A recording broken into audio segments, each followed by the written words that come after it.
ঠিক যেরকম আপনাদেরকে বলছিলাম, পশ্চিমবঙ্গ ফার্মাসিউটিক্যালের যে ওষুধ, সেই ওষুধ ব্যবহারের নিষেধাজ্ঞা জারি করা হয়েছে, সেই মতো নির্দেশ পাঠানো হয়েছে বিভিন্ন হাসপাতালে।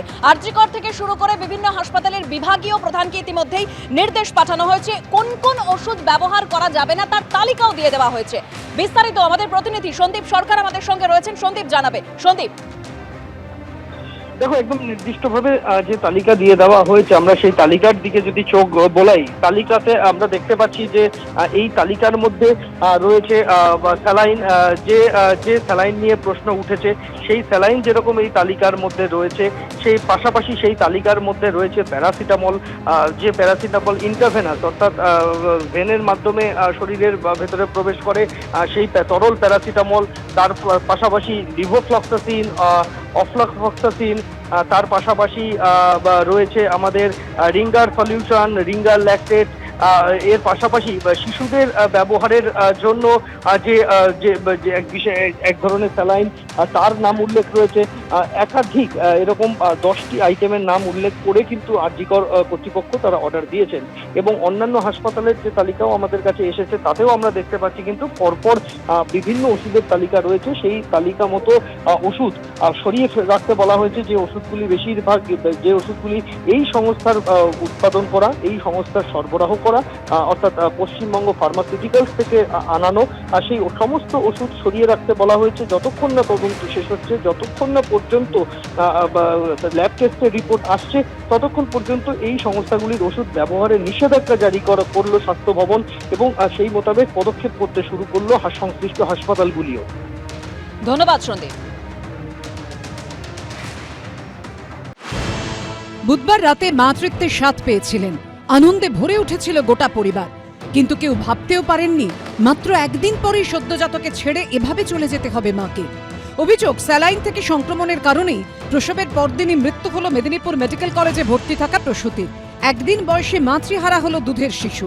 পরিবার সূত্রে খবর, বুধবার রাতে মেদিনীপুর মেডিকেল কলেজে সুস্থ সন্তানের জন্ম দেন চন্দ্রকোনার বাসিন্দা মামনি রুই দাস।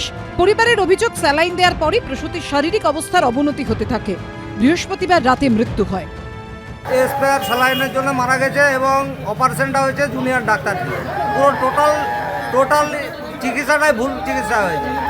এবং যদি এরা না পারতো, আমরাকে রেফার দেওয়া হলো না কেন? রেফারটা দিলে তো আমরা অন্য কোথাও যেতাম। স্যালাইনটা পুরো ডেড ফেল স্যালাইন ছিল। এই মারাত্মক অভিযোগ প্রসঙ্গে মেদিনীপুর মেডিকেল কলেজের তরফে স্বাস্থ্য দপ্তরে যে রিপোর্ট দেওয়া হয়েছে তা রীতিমতো চাঞ্চল্যকর। সূত্রের দাবি, রিপোর্টে বলা হয়েছে পশ্চিমবঙ্গ ফার্মাসিউটিক্যাল নামে ওই কোম্পানি স্যালাইন ব্যবহারের ফলে পার্শ্ব প্রতিক্রিয়ায় প্রসূতির শারীরিক অবস্থার অবনতি হয়। প্রসূতিতে রক্তক্ষরণ বন্ধে ব্যবহার করা হয় রিঙ্গাল ল্যাকটেট স্যালাইন। সেই রিঙ্গাল ল্যাকটেট স্যালাইনের পার্শ্ব প্রতিক্রিয়ার জেরেই মৃত্যু হয়েছে প্রসূতির।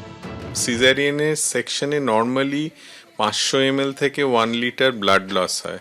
তো ফার্স্ট হচ্ছে রিঙ্গাল ল্যাকটেটটা দেওয়া হয় ওই ব্লাড লসটাকে রিপ্লেনিশ করার জন্য। তো ওটা এসেনশিয়াল, মানে আমাদের দিতেই হবে ফ্লুইড পোস্ট সার্জারি, যে কোনো সার্জারির পরে।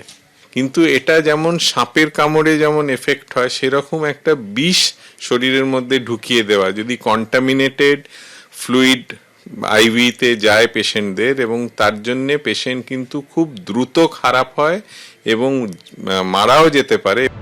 যাদের জন্য শিশুটি মাতৃহারা হলো, মা কি জিনিস বুঝলো না, মমত্বহীন হলো, তার দায় নেবে কে?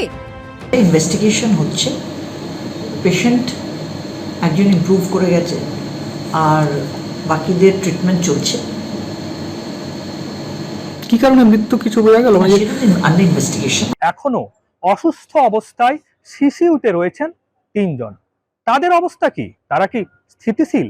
এই প্রশ্নের উত্তর কিন্তু সন্তর্পণে এগিয়ে গেলেন হাসপাতালের অধ্যক্ষ ডাক্তার মৌসুমী নন্দী।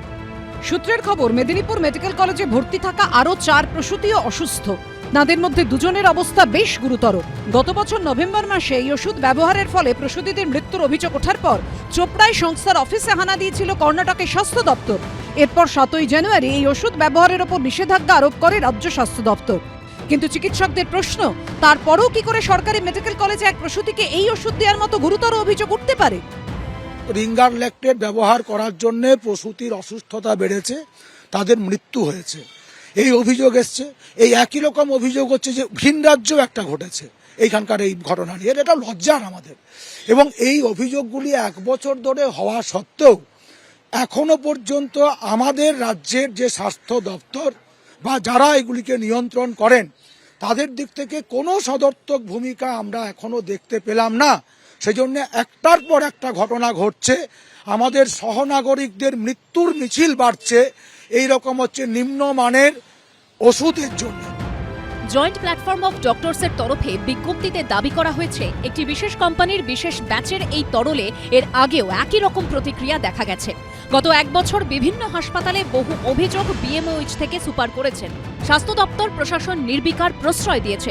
কিছু সময়ের জন্য ওই কোম্পানির রিঙ্গার্স ল্যাকটেট সরবরাহ বন্ধ থাকলেও অজানা কারণে আবার চালু করা হয়, যার পরিণতিতে 6 জন মায়ের অসুস্থতা, 1 জনের মৃত্যু। ছোট্ট শিশুকে মাহারা অবস্থায় গোটা জীবন কাটাতে হবে, তার দায় কি কেউ নেবে? সৌমেন চক্রবর্তী, সোমনাথ দাস ও সন্দীপ সরকারের রিপোর্ট, এবিপি আনন্দ।